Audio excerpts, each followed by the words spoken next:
بسم اللہ الرحمن الرحیم۔ الرحمن علم القرآن۔ شیعہ اور سنی مسلمانوں کے درمیان بہت سی چیزوں میں اختلاف پایا جاتا ہے، اور یہ اختلاف آج کا نہیں بلکہ صدیوں پرانا ہے۔ مثال کے طور پر حق خلافت میں اختلاف۔ شیعہ یہ سمجھتے ہیں کہ بعد از پیغمبر حق خلافت علی ابن ابی طالب علیہ السلام کو حاصل ہے۔ خلیفہ رسول جانشین پیغمبر وصی برحق علی ابن ابی طالب علیہ السلام ہے، اور اللہ کے حکم سے پیغمبر اکرم نے اپنی زندگی میں اس کا کئی مواقع پر اعلان فرما دیا تھا، اور آخری لمحات میں، زندگی کے آخری لمحات میں کاغذ اور قلم اسی لیے منگوا رہے تھے کہ ایک نوشتہ تحریر کر دیں تاکہ بعد میں امت گمراہ نہ ہو۔ اہل سنت مسلمان ہمارے بھائی یہ سمجھتے ہیں کہ نہیں، ایسا نہیں، خلافت اہل بیت کے لیے نہیں بلکہ اصحاب کرام کی طرف آتی ہے، اور جانشین رسول خلیفہ پیغمبر ایک صحابی کو ہی ہونا چاہیے۔ اس کے علاوہ فدق کے معاملے پر اختلاف ہے، جاگیر فدق حق سیدہ پر اختلاف ہے۔ شیعہ یہ کہتے ہیں کہ وہ فدق کی جاگیر کہ جو یہود فدق نے آن حضور کی خدمت میں ہدیتاً پیش کی اور آن حضور نے قبول فرما لی، اور جب یہ آیت اتری وآت ذی القربی حقہ، پیغمبر اکرم نے اپنی دختر نیک اختر کو اپنے گھر بلایا اور جاگیر فدق اپنی بیٹی کو ہبہ کر دی، اور آن حضور کے وصال کے بعد حکومت وقت نے اس پر قبضہ کر لیا، غصب کر لی، اور بی بی کے کارندوں کو وہاں سے بے دخل کر دیا گیا۔ اس کے بعد امیر المومنین کے گلے میں رسی ڈالی گئی، بیعت پر مجبور کیا گیا، گھر سے لے گئے، اور دروازے سیدہ پر آگ کا اکٹھا کرنا، آگ کا لگایا جانا، دروازے کا جلایا جانا، اور وہ جلتا ہوا دروازہ گرا پہلو سیدہ پر، پہلو کا شکستہ ہونا، محسن کی شہادت، یہ سب وہ تاریخی حقائق ہیں کہ جنہیں جھٹلایا نہیں جا سکتا۔ جبکہ اہل سنت بھائی یہ کہتے ہیں کہ نہیں، ایسا کچھ نہیں ہے، یہ سب من گھڑت کہانی ہے، یہ سب فسانہ ہے۔ ان کے تعلقات تو بہت اچھے تھے، اگر ان کے تعلقات اچھے نہ ہوتے تو خلیفہ ثانی یہ کیوں کہتے لولا علی لہلک عمر، کہ علی نہ ہوتے عمر ہلاک ہو جاتا، اور پھر یہ دعا فرماتے نظر آتے ہیں کہ اے اللہ عمر کو اس لمحے زندہ نہ رکھنا کہ مشکل ہو، اور مشکل کو حل کرنے کے لیے علی ابن ابی طالب موجود نہ ہوں۔ لہذا ان کے تعلقات کو اچھا ثابت کرنے کے لیے بہت کچھ کیا گیا، اور ایک چیز کے جس کا سہارا لیا گیا وہ عقد ام کلثوم ہے کہ علی بن ابی طالب نے اپنی بیٹی ام کلثوم کا عقد خلیفہ ثانی سے کیا، اپنی بیٹی کا رشتہ عمر فاروق کو دیا، اور کوئی اپنے دشمن کو اپنی بیٹی کا رشتہ نہیں دیتا، لہذا ان کے تعلقات تو بہت اچھے تھے۔ کچھ نے تو اس میں اشتباہ کیا ہے، کیونکہ ام کلثوم نامی ازواج خلیفہ ثانی کے عقد میں تھیں، اور ایک دو نہیں بلکہ 5 ام کلثوم نامی خواتین عمر فاروق خلیفہ ثانی کے عقد میں رہی ہیں۔ کچھ کو تو اشتباہ ہوا نام کی وجہ سے، چونکہ وہ بھی ام کلثوم تھی، اور امیر المومنین کی دختر نیک اختر بھی ام کلثوم سلام اللہ علیہا تھی۔ کچھ نے اشتباہ کی اور کچھ نے بغض کی وجہ سے، تاکہ اہل بیت کے مقام و مرتبہ کو کم کیا جائے، کہ علی بن ابی طالب نے اپنی بیٹی کا عقد عمر فاروق سے کر دیا۔ ایک تو تعلقات اچھے ثابت کیے جائیں، دوسرا اہل بیت کے مقام و مرتبہ کو کم کیا جائے۔ تو آئیے ذرا دیکھتے ہیں کہ ام کلثوم نامی خواتین کے جو خلیفہ ثانی کے عقد میں تھیں، ان میں سے پہلی ام کلثوم تو وہ ہیں کہ جو ام کلثوم جمیلہ بنت عاصم بن ثابت ہے۔ دوسرے نام کی ام کلثوم بنت جرول خزائیہ ہیں، ان کا اصل نام ملیکہ تھا۔ تیسری ام کلثوم بنت عقبہ بن ابی معیط ہیں۔ چوتھی ام کلثوم بنت راہب ہیں، اور اس کو بھی سنن ابن ماجہ اور ابو داؤد نے اس کو لکھا ہے۔ پانچویں ام کلثوم بنت ابی بکر ہیں، خلیفہ اول کی صاحبزادی۔ تو یہ 5 ام کلثوم خلیفہ ثانی کے عقد میں رہی ہیں۔ ایک چیز اگر آپ اپنے اذہان عالیہ میں رکھیں، اور وہ یہ ہے کہ خلیفہ ثانی نے حضرت خاتون قیامت حضرت فاطمہ الزہرا سلام اللہ علیہا کا رشتہ بھی مانگا تھا، اور پیغمبر اکرم نے انکار کر دیا تھا۔ بے شمار وجوہات لکھی گئی ہیں، ایک وجہ یہ لکھی گئی ہے کہ چونکہ عمر میں اتنا فرق تھا، ایج میں اتنا فرق تھا، کہ آن حضور نے اس وقت جب خلیفہ ثانی کی عمر 45 سال تھی، آن حضور نے اپنی بیٹی فاطمہ الزہرا خاتون قیامت خاتون جنت کا رشتہ دینے سے انکار کر دیا تھا۔ اب اگر دیکھا جائے کہ اگر ماں کا رشتہ اس وجہ سے انکار ہو رہا ہے کہ عمر کم تھی بی بی کی، اور خلیفہ ثانی کی عمر اس وقت 45 سال تھی، تو اب بیٹی کی جب 11 یا 12 سال کی عمر میں، جو مورخین نے لکھا اور اس کو بہت علماء نے شد و مد کے ساتھ لکھا، اس پر کتابیں تحریر کی گئی اور بہت سے علماء نے اس پر تقاریر بھی کی. عصر حاضر کے علماء سے بھی میسی بھی طاہر القادری اور دیگر افراد نے اس پر بہت شعلہ بیانی کی ہے. تو اگر تو آپ یہ دیکھیں کہ 45 سال کہ مرد کو اگر خاتون جنت کا رشتہ اس وجہ سے نہیں دیا جاتا کہ عمر میں فرق ہے، ایج میں فرق ہے، ایج گیپ بہت زیادہ ہے، تو بیٹی کا رشتہ کس طرح دیا جاتا کہ جب خلیفہ ثانی کی ایج 57 ایئرز ہے اور وہ بچی کی جو 17 ہجری میں یہ عقد لکھا گیا کہ یہ عقد 17 ہجری میں ہوا کہ جس وقت ام کلثوم کی عمر مبارک 11 یا 12 سال ہے. تو اگر 45 سالہ مرد کو خاتون جنت کا رشتہ نہیں دیا گیا تو اس کی بیٹی کا رشتہ 11 یا 12 سال کی عمر میں ایک 57 سال کے مرد کے ساتھ کیسے کیا جا سکتا تھا؟ یہ بات خود ایک سوالیہ نشان ہے. جہاں تک تعلق ہے ام کلثوم کا خلیفہ ثانی کے عقد میں ہونا، تو 5 نام میں نے آپ کی خدمت میں رکھے.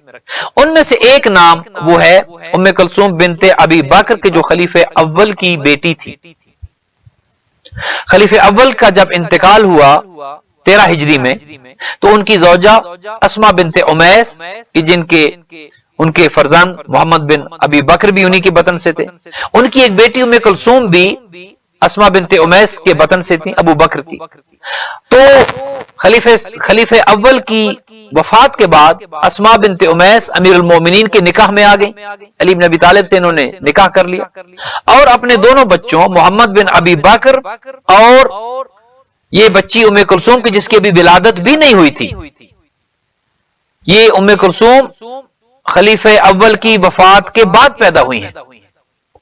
لہٰذا یہ ربیب امیر المومنین ہے، ان کی تربیت علی بن ابی طالب نے کی، ان کو پالا امیر المومنین نے ہے. یہ علی بن ابی طالب کی اپنی بیٹی نہیں تھی. اور تاریخ میں یہ بھی ملتا ہے کہ 4 یا 5 سال کی عمر میں خلیفہ ثانی نے اسی ام کلثوم کے جو بنت ابو بکر ہیں اسما بنت امیس کے بطن سے ان کا رشتہ مانگا اور ان کا رشتہ مانگا گیا بی بی عائشہ سے، چونکہ قریب ترین رشتہ دار وہی تھی. بی بی عائشہ سے ان کا رشتہ مانگا گیا اور بی بی عائشہ نے اس رشتے کو قبول کر لیا اور بی بی ام کلثوم کے جو ابو بکر کی بیٹی تھی ان کا عقد خلیفہ ثانی سے کر دیا گیا.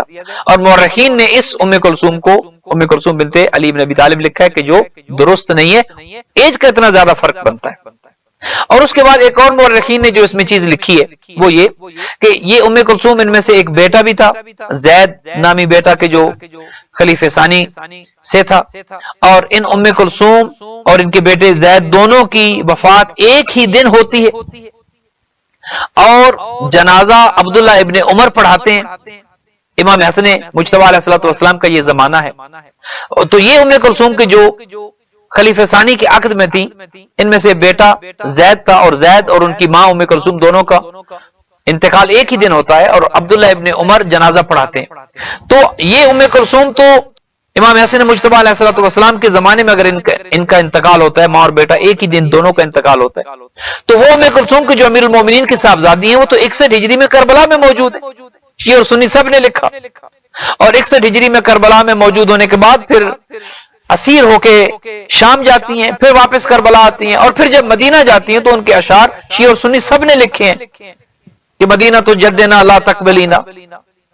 تو وہ بی بی ام کلثوم تو 61 ہجری میں موجود ہیں. 62 ہجری میں بعض روایات میں ملتا ہے کہ ان کا انتقال ہوتا ہے. اور یہ ام کلثوم کہ جو خلیفہ ثانی کے عقد میں تھی ان کا تو انتقال بہت کربلا کے واقعے سے بہت پہلے ہو گیا اور عبداللہ ابن عمر نے ان کا جنازہ پڑھایا. ایک اور چیز کی جو اہل سنت مورخین نے لکھی ہے کہ خلیفہ ثانی کے عقد میں ام کلثوم تھی جو دختر امیر المومنین لکھا گیا اور علی بن ابی طالب علیہ الصلوۃ والسلام. اور یہ روایت ہمارے شیعہ کتب سے بھی اس کا حوالہ ملتا ہے.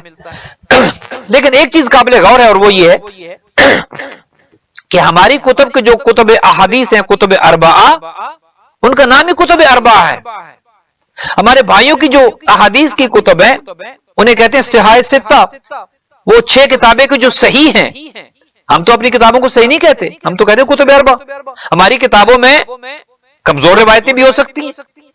ہمارے علماء نے جب روایتیں اکٹھی کی ہیں تو اس میں بہت سی ایسی ضعیف روایات بھی ہیں کہ جب علم الرجال کے آئینے میں ان کو پرکھا جاتا ہے تو بہت سے راوی ایسے ہیں کہ جو خود ضعیف العقیدہ تھے، بہت سے راوی ایسے ہیں کہ جن کا ایمان مشکوک تھا، بہت سے راوی ایسے ہیں جن کا عقیدہ مشکوک تھا، جن کا کردار مشکوک تھا، جو کن ذہن تھے، جن کا جھوٹ مشہور تھا.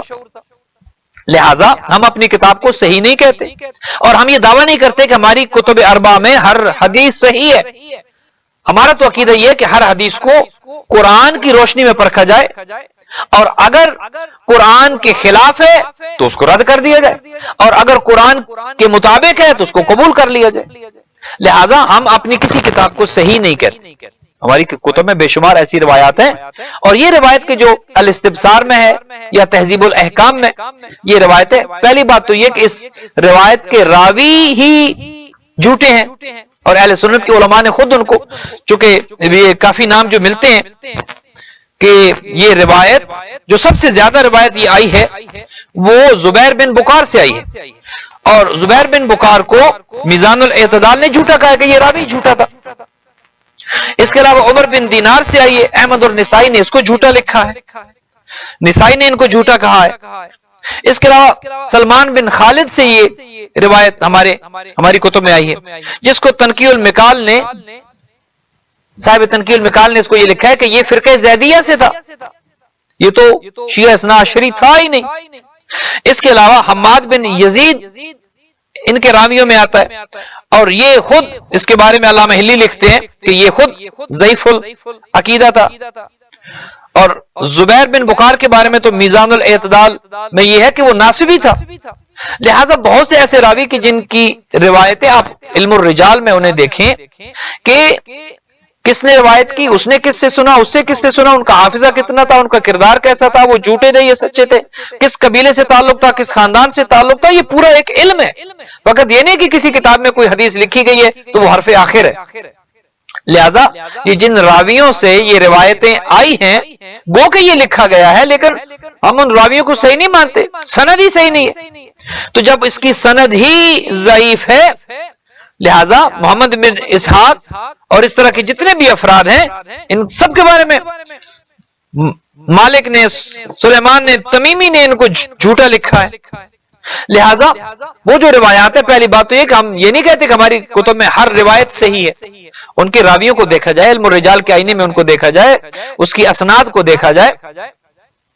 اور جہاں تک یہ روایت کی جاتی ہے اور اس میں کہا یہ جاتا ہے کہ ام کلثوم، یہ ام کلثوم کی جو بنت ابی بکر تھی، 4 یا 5 سال کی عمر میں ان کا عقد خلیفہ ثانی کے ساتھ لکھا گیا ہے 17 ہجری میں. اور وہ ام کلثوم کے جو بنت امیر المومنین ہیں ان کے بارے میں مورخین نے یہ لکھا کہ یہ عقد خلیفہ ثانی میں گئی، اور شادی سے قبل، نکاح سے قبل خلیفہ ثانی کے گھر گئی. اور اس کے بعد جو لکھا گیا وہ زیب نہیں دیتا کہ میں ابھی عرض کروں، وہ بجائے اس کے کہ خلیفہ ثانی کا مقام و مرتبہ بڑھایا جائے، وہ تو ان کے دین پر، ان کے ایمان پر حرف آتا ہے. ان کی کردار کشی کر رہے ہیں، خود جو لکھ رہے ہیں کہ نکاح سے قبل ان کے گھر میں گئی، اور پھر جو ہے وہ جو کچھ تاریخ میں لکھا گیا، تو یہ کرنے سے خود ان کی کردار کشی کر رہے ہیں، خلیفہ ثانی کو خود جس طرح سے بنا کر پیش کر رہے ہیں. اور یہ اگر آج موویز بن رہی ہیں، آج اگر دشمن اور غیر مذاہب کے افراد اگر ان پر کتابیں لکھ رہے ہیں اور موویز بنا رہے ہیں، تو وہ ہماری کتب میں چیزیں موجود ہیں. لہذا یہ وہاں سے سب لیا گیا. تو وہ ام کلثوم کے جس کا عقد خلیفہ ثانی سے ہوا، وہ ام کلثوم بنت ابی بکر تھیں، جو ربیب امیر المومنین تھیں، جو اسماء بنت امیس کے بطن سے تھیں، جو ابو بکر کی بیٹی تھی. اور وفات خلیفہ اول کے بعد امیر المومنین کے گھر جب اسماء بنت امیس آئی، امیر المومنین نے ان سے نکاح کیا. لہذا یہ بیٹی پہلی امیر المومنین کے گھر میں جس کا نام ام کلثوم تھا، یہ بنت ابو بکر تھی، بنت امیر المومنین نہیں تھی. لہذا بہت سی کتب کے حوالے ہیں کہ جو دیے جا سکتے ہیں. بہت سی چیزیں ایسی ہیں کہ جن پر بات ہو سکتی ہے. سب سے پہلے تو ایج کا فرق ہے. 17 ہجری میں یہ نکاح آپ لکھتے ہیں، اور اگر آپ عمر کے حساب سے دیکھیں تو 57 سال عمر بنتی ہے. 57 سال کے بزرگ کے ساتھ آپ 11-12 سال کی بچی کو ایک عام انسان سوچتا ہے کہ کیسے بیاہے گا. لہذا وہ ام کلثوم کے جو تاریخ میں ملتا ہے کہ زوجہ خلیفہ ثانی تھی، وہ بنت ابو بکر تھی، اور عائشہ صدیقہ سے ان کا رشتہ مانگا گیا، اور ام المومنین نے اس رشتے کو قبول کیا. اور وہ رشتہ قبول کر کے خلیفہ ثانی نے ام کلثوم بنت ابی بکر سے عقد کیا. یہ بے شمار اس کے حوالہ جات موجود ہیں، بے شمار کتب میں، ریاض النظر فی مناقب عشرہ میں موجود ہے، المستدرک الحاکم میں حاکم نیشا پوری نے، بلکہ ذہبی نے تو اس حدیث کو منقطع کہا ہے. اس الاستبصار میں اس کا ذکر جو کیا گیا، اور طاہر القادری نے بہت کہا کہ اس پر شیخ طوسی نے لکھا کہ امیر المومنین گئے اور خلیفہ ثانی کی وفات کے بعد بھی ام کلثوم کو اپنے گھر لے کر آئے. تو اس روایت کا تو راوی کاذب ہے، اس روایت کا تو راوی جھوٹا ہے. لہذا کسی کتاب میں روایت کا ہو جانا اس بات پر دلالت نہیں کرتا کہ وہ روایت سچی ہے. آپ اسے قرآن کے ساتھ پرکھیں گے، قرآن کے ساتھ دیکھیں گے. قرآن تو یطہرکم تطہیرا کہتا ہے انہیں. لہذا کہاں اہل بیت کا مقام و مرتبہ، اور کہاں ہم معذاللہ ان کی اہانت نہیں کرتے، لیکن اہل بیت میں اور اصحاب کرام میں ان کے مقام و مرتبہ میں زمین آسمان کا فرق ہے. لہذا یہ بی بی ام کلثوم حضرت جعفر طیار کی بہو تھی. یہ ام کلثوم خلیفہ ثانی کے عقد میں نہیں تھی، بلکہ یہ محمد بن جعفر طیار کی زوجہ تھی. حضرت زینب سلام اللہ علیہا کا عقد عبداللہ بن جعفر طیار سے ہوا، اور بی بی ام کلثوم بنت ابی المومنین کا عقد محمد بن جعفر طیار سے ہوا. لہذا یہ سب جھوٹ ہے، یہ سب فسانہ ہے. اور بہت سی چیزوں کو اس لیے متنازع چیزوں کو لایا جاتا ہے کہ اہل بیت کے مقام و مرتبہ کو کم کیا جائے، اور اس طرح کی چیزیں لا کر بہت سی کتب تواریخ میں اہل سنت نے اس پر بہت کچھ لکھا ہے. تشیع میں تو اس پر بہت بڑی بڑی ضخیم کتب لکھی گئی اور کئی جلدوں میں اس پر لکھا گیا ہے. لہذا یہ سب فسانہ ہے، یہ سب جھوٹ ہے. عقد ام کلثوم خلیفہ ثانی کے ساتھ نہیں ہوا تھا. وہ ام کلثوم کے جو خلیفہ ثانی کی نکاح میں تھی وہ ام کلثوم بنت ابو بکر تھی، کہ جن کا 4 یا 5 سال کی عمر میں جو کتب تواریخ نے لکھا ہے خلیفہ ثانی کے ساتھ عقد ہوا، اور یہ عقد 17 ہجری میں ہوا.